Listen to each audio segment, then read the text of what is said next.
Welcome and thank you for joining us today. I'm not sure where all of you are, but it is a beautiful day here in New Harmony. The sun is shining, there's a breeze, and it's like 75 degrees outside, so it's perfect.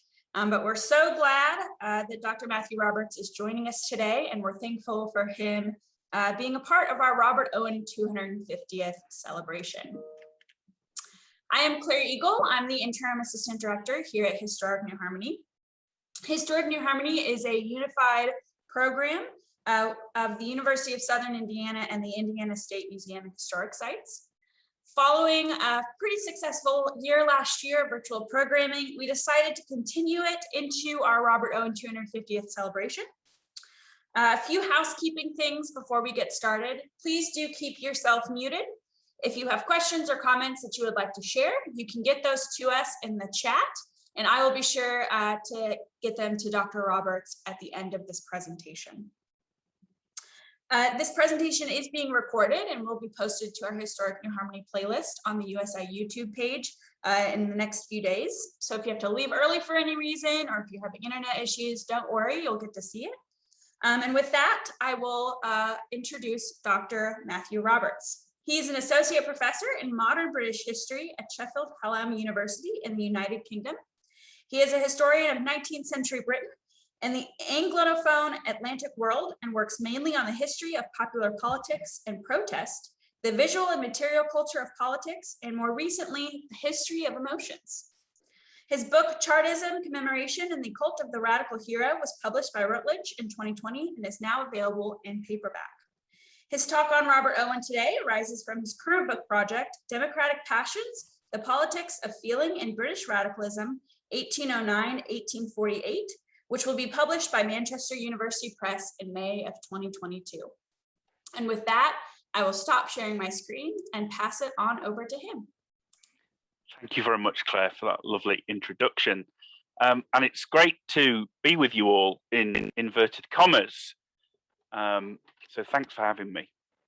It's a real privilege to be able to share some of my latest research with you all. So I'm going to begin with two questions. What is happiness and how do we achieve it? Posing these questions has been much easier than answering them, past or present. And I invite each of you to have a quick go at defining happiness and try to resist the urge of Googling it. This exercise serves two purposes for this afternoon. Firstly, to get us thinking about how does your definition of happiness compare with Robert Owen's definition, which is what I'm going to be talking to you about this afternoon. And secondly, to see if your definition of happiness has changed by the end of my presentation. Let me pose a follow-up question. Who gets to decide what happiness is? Is happiness in our gift, or is it something bestowed and defined by others? And I'm going to suggest that we return to those questions in the Q&A at the end of the talk, in part because they're big questions, and I certainly wouldn't want to answer them, certainly not on my own, but I'm happy to use them as a basis for discussion.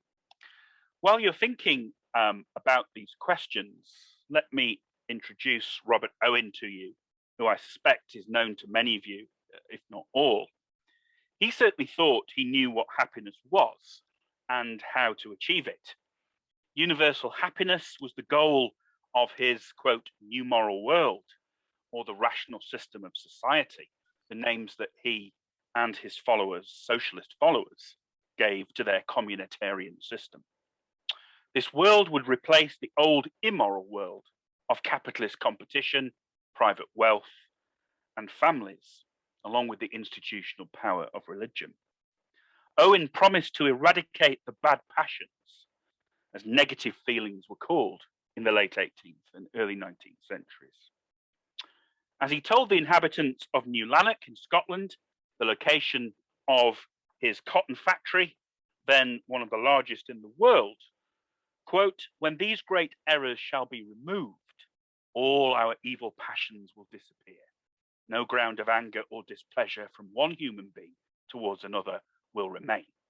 The period of the supposed millennium will commence and universal love prevail. Owen had no faith in the redeeming power of democratic politics. Genuine democracy and happiness, he believed, could only be realized in self-governing socialist communities based on egalitarian living.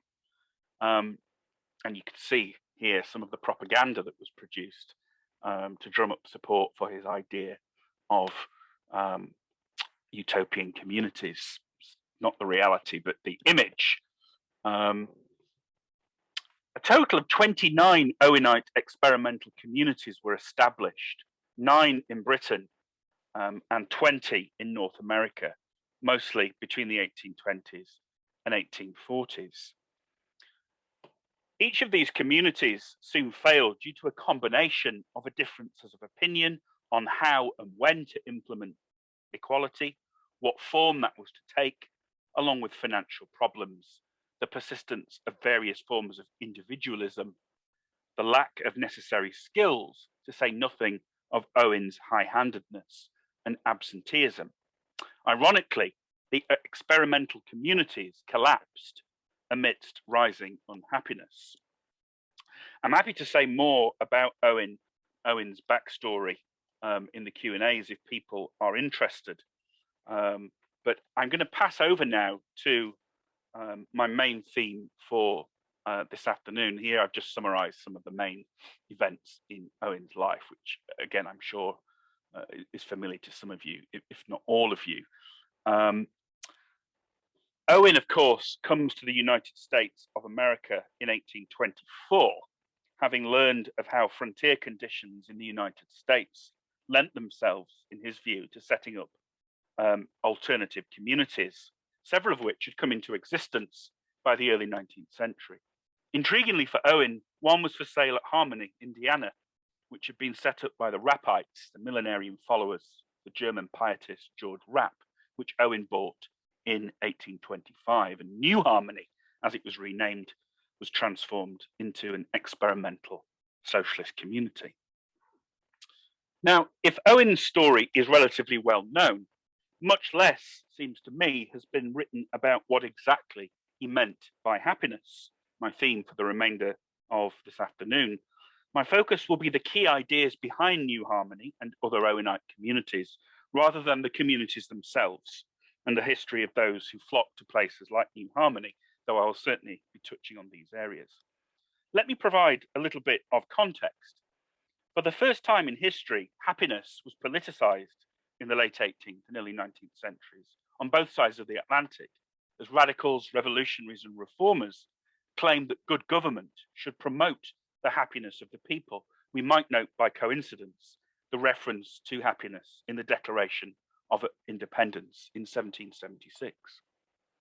Whilst elite politicians everywhere rejected the idea that it was the government's role to promote happiness because this ran the risk of promoting antisocial behavior and anarchy, this was not the view, as I say, taken by radicals, revolutionaries, and reformers.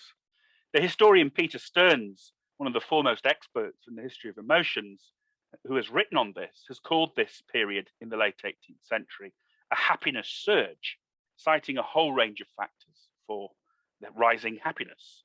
The Enlightenment, the decline of a particular religious view of the world, which believed that our purpose on earth was to suffer, etc.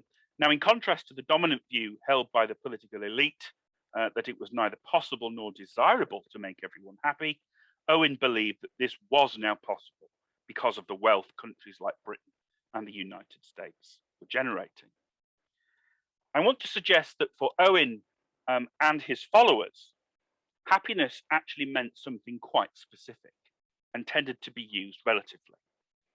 And it was to be achieved in quite prescriptive ways. Further, we'll also see how the feeling of happiness for Owenites, the name of Owen's followers, was inseparable from its practice, hence my dwelling on the communities that were established in the United Kingdom and the United States. Owen believed that changing the conditions in which people lived would lead to changes in how they felt.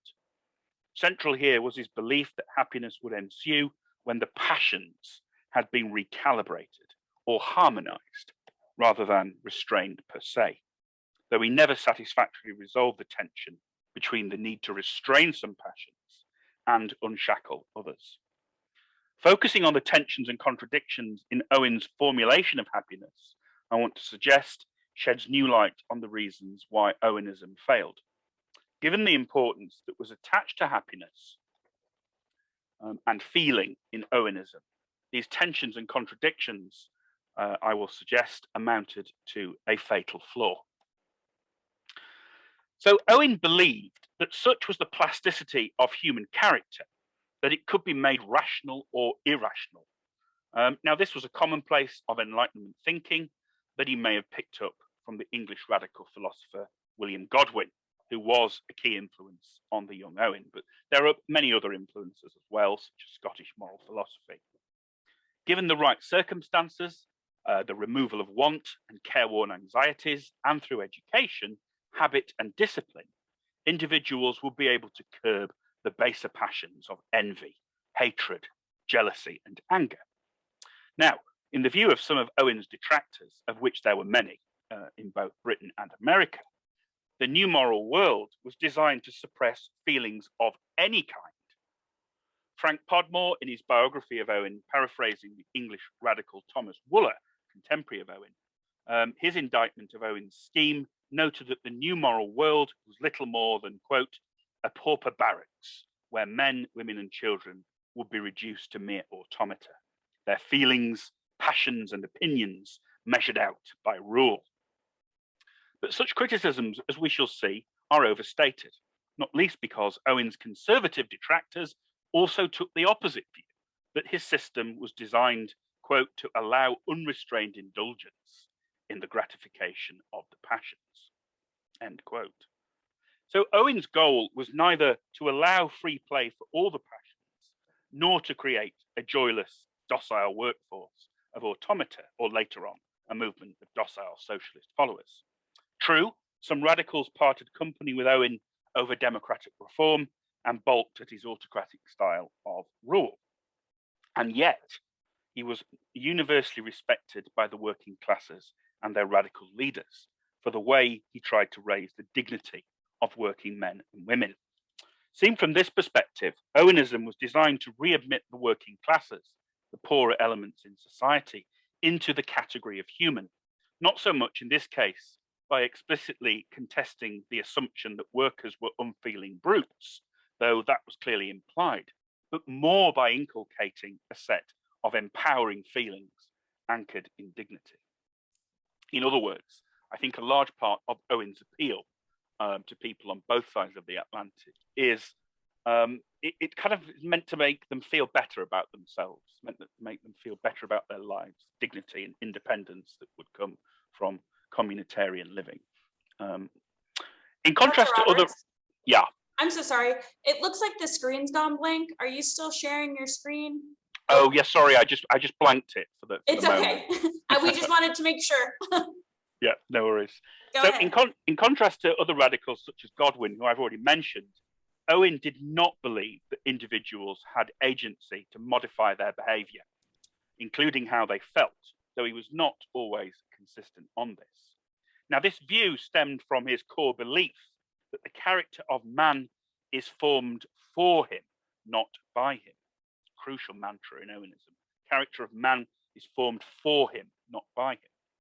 To be clear, and contrary to what many of Owen's detractors have claimed, Owen never asserted that man was entirely the creature of his circumstances. Rather, man's character was, he said, a twofold compound of nature and nurture, though he certainly placed the accent on the latter, nurture.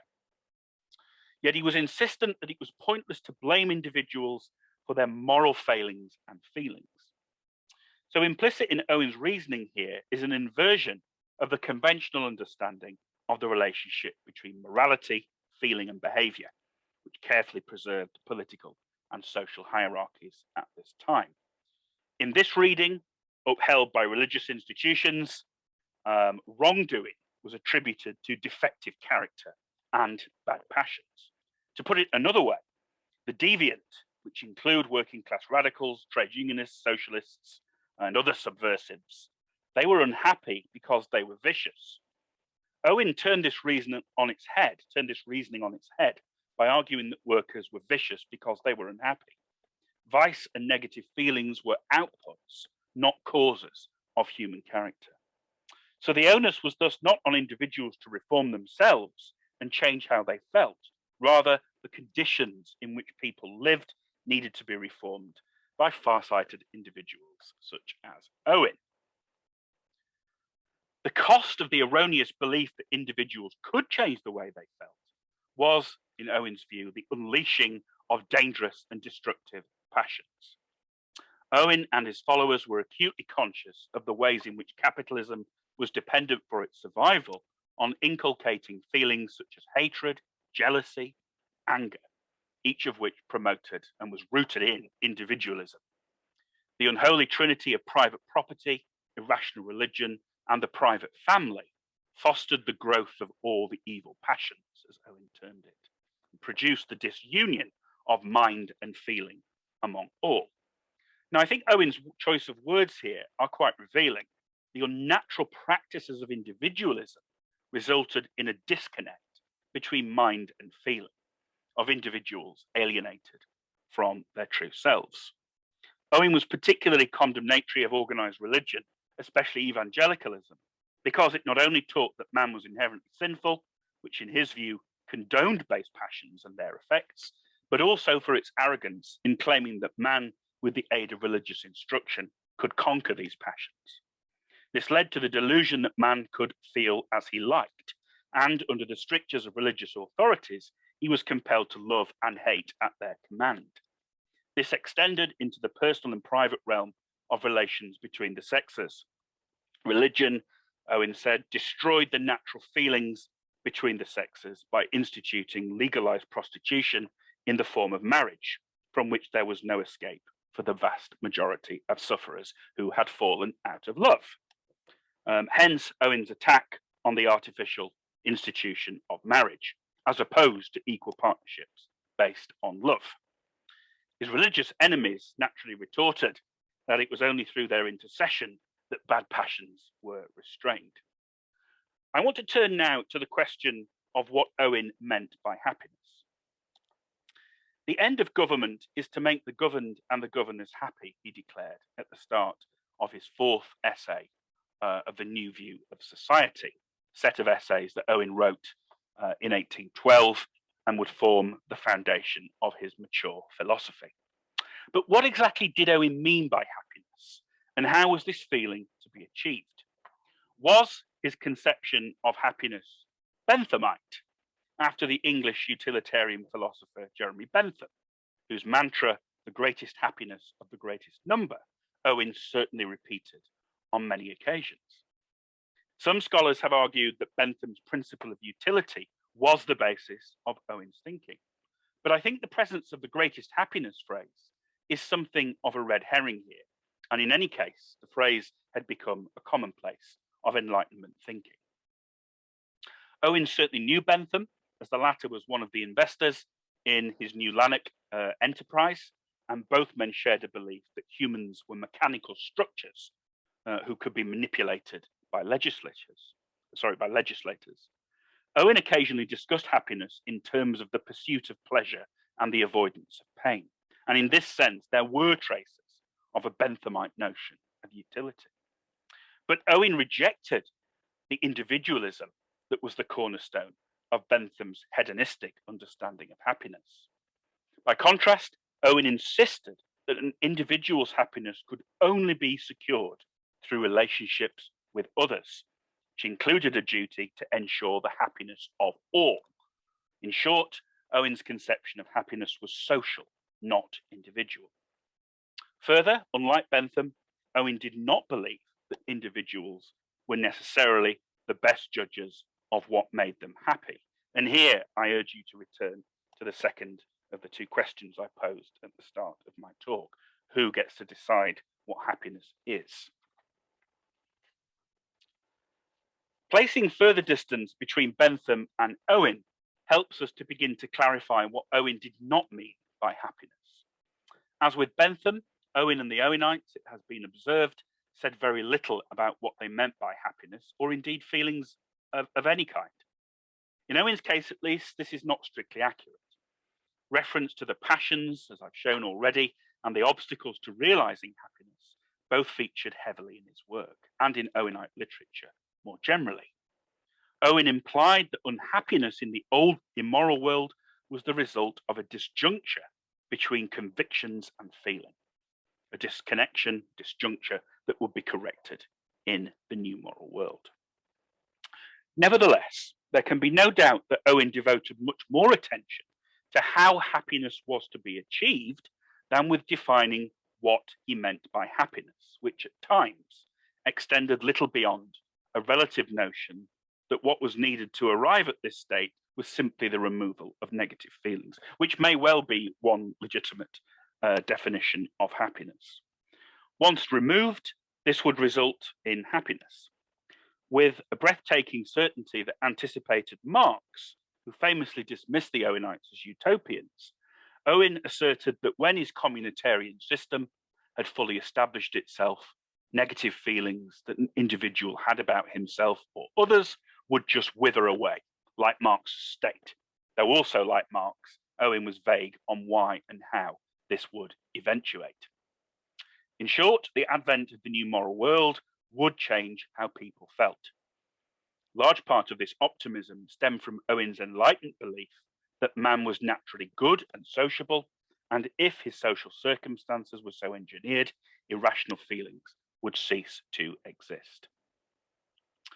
So that, in summary, is, I think, how Owen is defining happiness. It was not just a discordance between individuals that led to misery in this view, but imbalances within individuals themselves.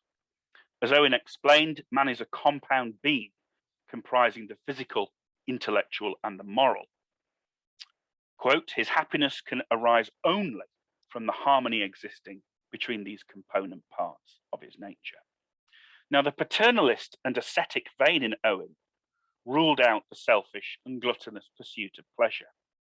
As he said, the highest and most permanent happiness that human nature can experience arises from all parts of each man's nature being satisfied without being overexcited or overexerted. If gratification was continued without intermission, I guess he's talking here about having fun, about drinking, about sex, whatever you want to talk, work. If gratification was continued without intermission, the initial pleasure derived would subside and become ultimately painful and enervating, such as alcohol consumption. Owen believed that through changing the social conditions in which men lived and through education, people could be molded into happy beings, a process which he described through the telling analogy of giving man, quote, a new heart and a new mind. Now, education was central to this mission all the way back to his time at New Lanark, where he had introduced his Institute for the Formation of Character, the grandiloquent name of Owen's school for both children and adults who worked and lived in his cotton mill. It was vital to reach the young before they were ruined by the old immoral world, which taught them all the base passions of jealousy, pride, selfishness. Children were to be taught with kindness, not with anger and violence, and their curiosity for knowledge was to be kindled and not drilled into them via rote learning. Education was also important because of the pleasures that it could bring. The most important lesson that Owen wanted children to learn was that life may be enjoyed and that each may make his own happiness consistent with that of all the others. Again, note the emphasis on social communitarian vision of happiness here. The education of children was also linked to the attempt to abolish the single family within the Owenite communities. The communal rearing of children, which was to replace individual parental relationships, was seen as preferable to biological parentage because of the tendency of the latter to infect their children with their defective characters. Unsurprisingly, this aspect of the new moral world did not escape the attention of Owen's enemies. This is a quote from one conservative newspaper, the Kentish Mercury in England. Quote, "The socialist man and wife are bound only by their sensual passions, and their offspring are a sort of spurious orphans." But education, in Owen's view, was not just for children, it was to be lifelong in the new moral world, not least because happiness, which might come to my second key point, was a practice. This was not just in the sense that it was a feeling which had to be continually cultivated, but more fundamentally, it was the practice that defined the feeling. True happiness could not be derived by an individual in the pursuit of pleasure. It could only be achieved by social practice that was communitarian, and it needed to be habitual, hence the point about education. But it was about more than education. This was why in the Owenite communities and the rich branch life that surrounded the movement, especially in Britain, this is why the Owenite culture placed a great deal of emphasis on joy, rational recreation, such as singing and dancing. Music, and especially singing by the Owenites, offered a practical demonstration of harmony, both literally and figuratively. Creating feelings of brotherly love, friendship, and joy were at the core of the rich branch life of Owenite culture. So this was about more than merely entertainment or mood setting. It was prefigurative of the emotional life of the new moral world. Dancing, singing, tea parties, excursions were manifestations of innocent joyousness, designed, I'm reading here from one of the Owenite newspapers, designed to thaw the heart of the coldest misanthrope. And for the iciest of hearts, there was, at least on one occasion, a supply of laughing gas. One way or another, happiness was obligatory in the Owenite New World. More seriously, though, there was a controlling and inhibiting side to Owenite branch life and life in the utopian communities, which was meant to conduct themselves in the image of Owen's cool, calm, and rational manner. When news reached the central board, group in charge of the Owenite communities in Britain, when news reached the central board of a dispute in the London Whitechapel branch in 1844 between the branch leaders and the membership, the board simply resolved that the branch was not abiding by the feeling rules as laid down by Mr. Owen. Just as happiness was to be enforced, so too it would seem was harmony. There was no place for acrimony in the new moral world, which brings us to the tensions and contradictions that were at the heart of Owen's effective politics, or his feeling rules. Let me return to the new view of society, in which Owen declared human nature, save for the minute differences which are ever found in all the compounds of the creation, is one and the same in all. Elsewhere, Owen extended this maxim into the affective realm, arguing that as all human beings were built the same way, each had the same capacity for feeling. But Owen went further than Bentham, and indeed many other radicals, in the conclusions that he drew from this universality, by asserting that what constituted happiness for one constituted happiness for all. With statements such as this, it is easy to see why some have labelled Owen's views proto-totalitarian, though such a view is ultimately a serious misreading of his aims and methods. At the very least, this is further evidence of the paternalistic vein in Owen persisting. The problem was that he was not consistent here, probably because he was aware of some of the tensions and contradictions that flow from trying to put into practice this ideal. He was partly able to square this by claiming that differences were only possible in the old immoral world, where a combination of nature and nurture, again with the emphasis weighted to the latter, had made people different. It logically followed that if conditions were made favourable to all as they would be in the new moral world, then all would think and feel the same, and there would be no place for negative feelings. Unfortunately, this did not follow logically inside the Owenite communities. On occasion, Owen was insistent that his communities were not designed to make everyone the same. Quote, "The diversity of the human race is necessary to the happiness of man. he proclaimed in the book of the New Moral World. And yet he implied that not only would all be equally happy in the new moral world, but since human nature was universal, what was pleasurable or painful was the same for all. The only exception he was willing to concede was what he termed organic disease. Such was the anticipated transformation wrought by communitarianism that Owen could not concede that Owenites might think and feel differently. But the fact that rules were written into the constitutions of some of the experimental communities for dealing with differences through arbitration, and in the final resort, to exclude members if they did not mend their ways, I think all this implies that Owen was reluctantly forced to acknowledge the possibility of this, of people thinking and feeling different things. Post-mortems into the reasons for the collapse of the communities, including New Harmony, which invariably cited that the wrong sorts of people had been admitted to the communities, further compromised the view that all would be made to think and feel the same. Once again, Owen tried to square this by urging his followers to exercise forbearance when confronted with displays of base passions. But he prefaced this by instructing his supporters to put aside their angry feelings, which implied again that individuals could change how they felt. And yet the universal code of the rational society stated that no one shall be responsible for feelings and convictions within him and which to him are the truth. Contradiction again. When Owen returned to New Harmony in the summer of 1826 and was confronted with a community that was splintering and beset with seemingly intractable problems, he accused the inhabitants of bringing the passions of the old moral world into the new. Again, this contradicted his theory that this was not possible because of the changed circumstances.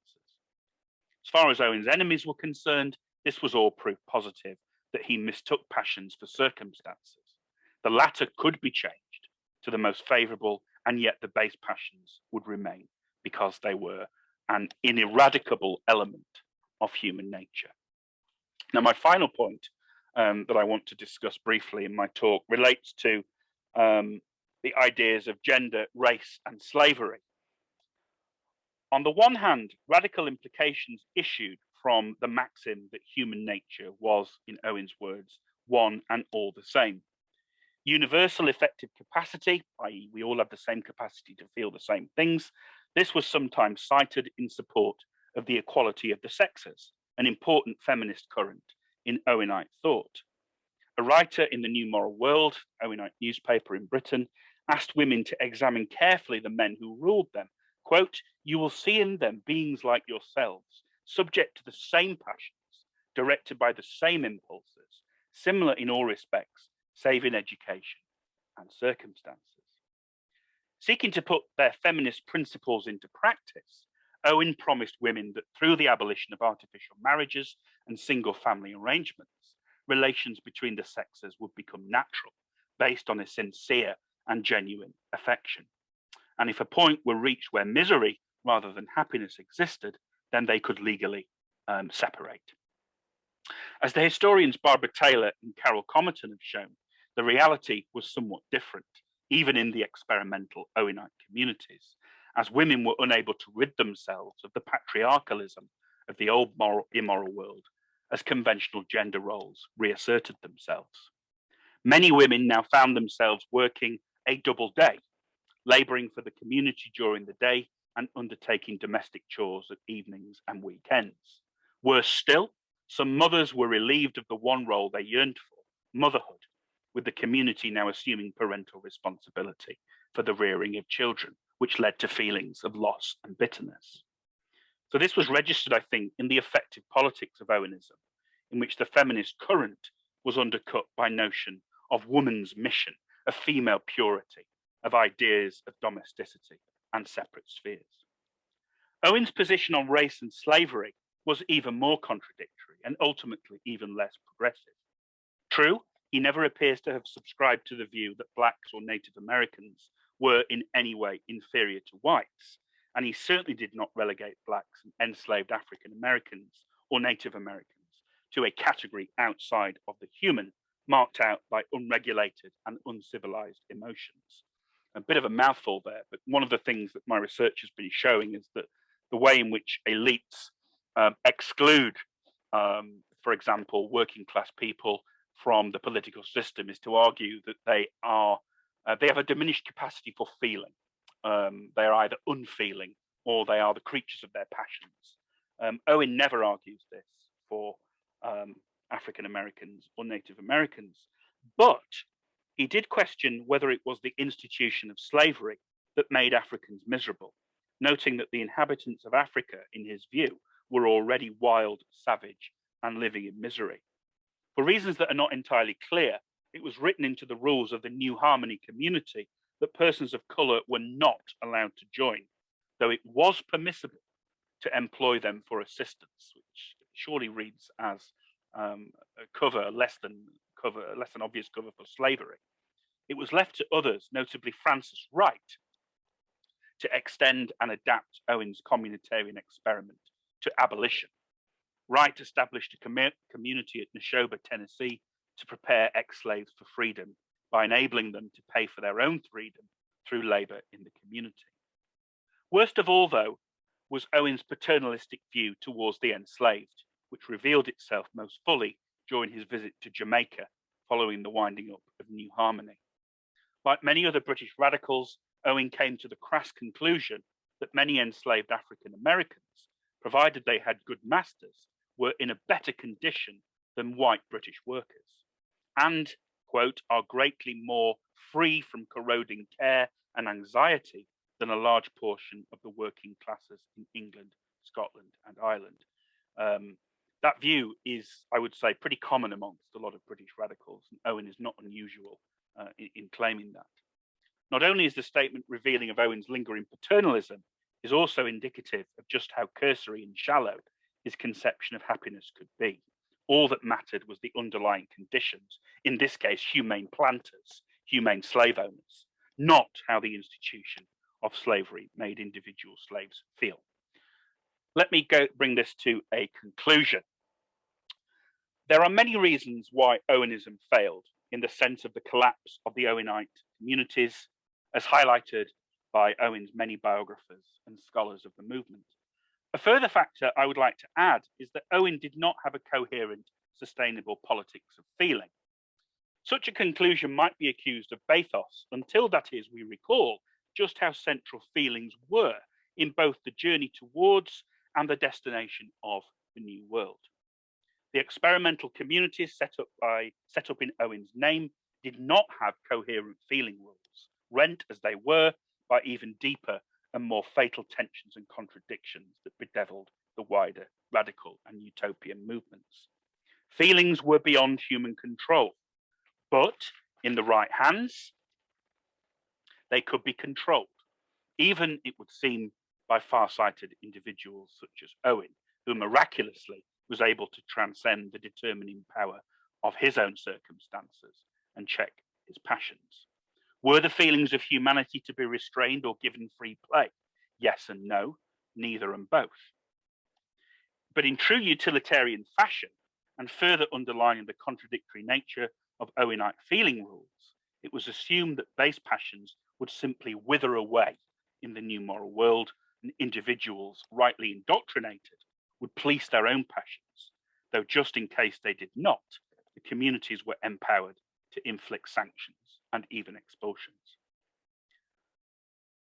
My final point, to return to the questions I posed at the start. As for happiness, on closer inspection, this emerges as the inevitable destination of the rational pursuit of truth. As we have seen, Owen, like Karl Marx, was also stronger on the journey towards happiness, of the various obstacles that stood in the way of its realization, than he was in defining what that destination would look like. He certainly appears to have had little understanding or appreciation of the precariousness or the contingent nature of happiness, emphasized in some modern and contemporary understandings. Now, pointing out Owen's under-theorized conception of happiness might be deemed unfair and, in some respects, is the product of hindsight. Perhaps, but the mounting failures to successfully implement his new view of society, as one after the other of the Owenite communities failed, which it could be argued was evidence of the chimerical pursuit of happiness, never prompted him to flesh out what he meant by happiness. Indeed, for all his pioneering communitarianism, it is possible that some of these difficulties were the result of conceptual ambiguity and shifting understandings of happiness. His thinking revealed the persistence of an older understanding of happiness as an ethical ideal, a product of living well, if you like, rather than the modern understanding of happiness as a feeling that we are more familiar with, if no less problematic. Sometimes Owen adhered to a Benthamite notion of happiness as the pursuit of pleasure and the avoidance of pain, but on others he rejected this, not least, as we've seen, because he did not believe that individuals were the best judges of what made them happy. Unlike Bentham, Owen did not develop a tool for measuring happiness, though on one occasion he did casually promise that his system, if it were introduced, would increase happiness 100-fold. As a result, the precise root and meaning of Owenite happiness remained and remains tantalizingly elusive. Thank you very much.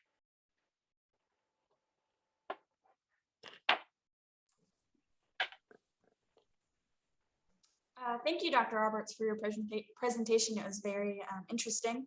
I will give everyone a minute. If you have any questions, please feel free to share them in the chat. We have, another 10 or so minutes if anyone has any questions for Dr. Roberts.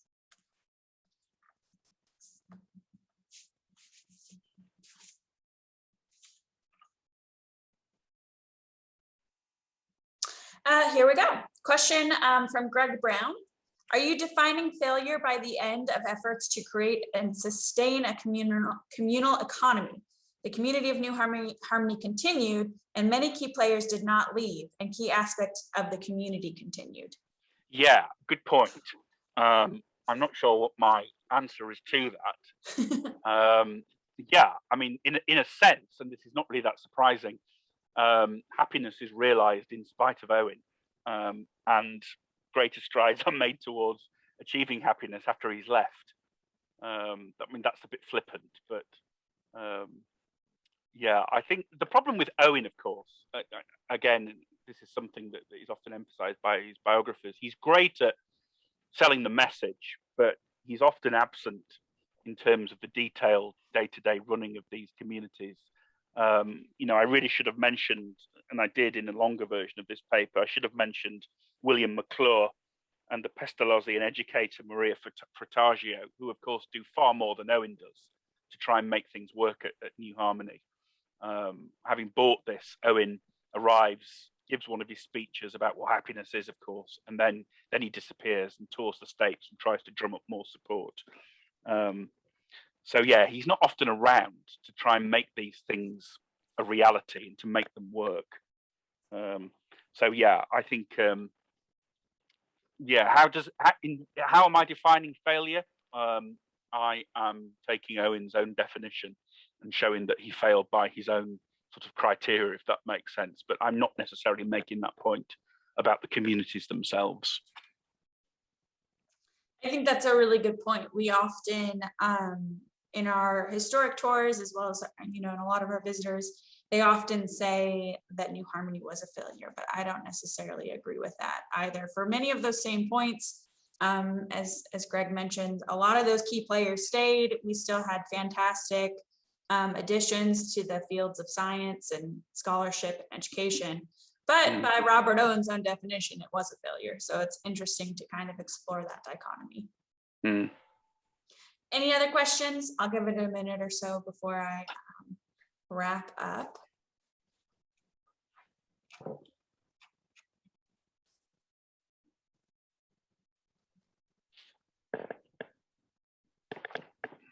All right, well, thank you again for joining. I'm just going to share my screen one last time. We have a little bit of a wrap up.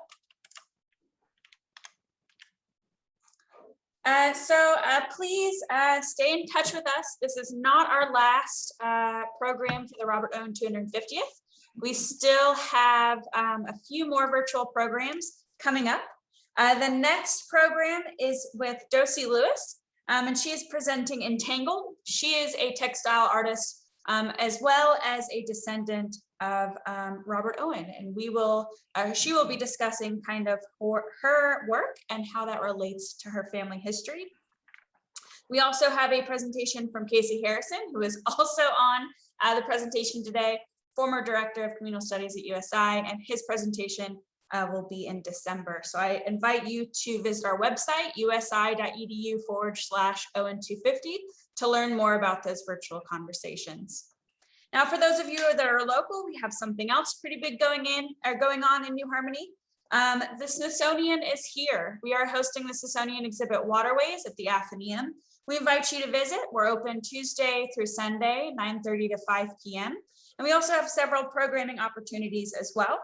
Next Wednesday, October 20th, the Athenaeum will host a presentation, Mussels, A Shell of Indiana's Rivers by Cassie Oswald from the Nature Conservancy.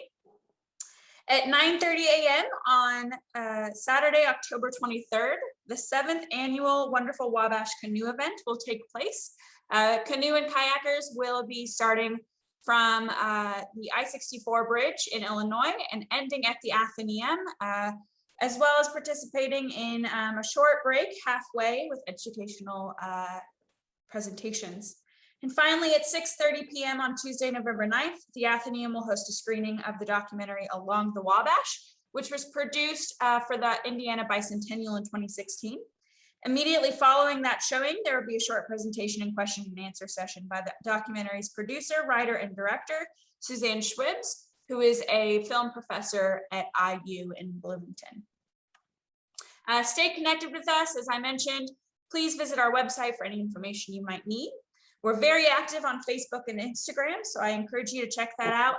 And finally, our newsletter is online as well at usi.edu/inharmony. And you can have that delivered to your email if you sign up on the website as well.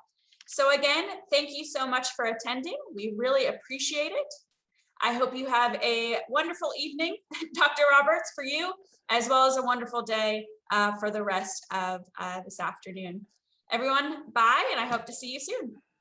Thanks.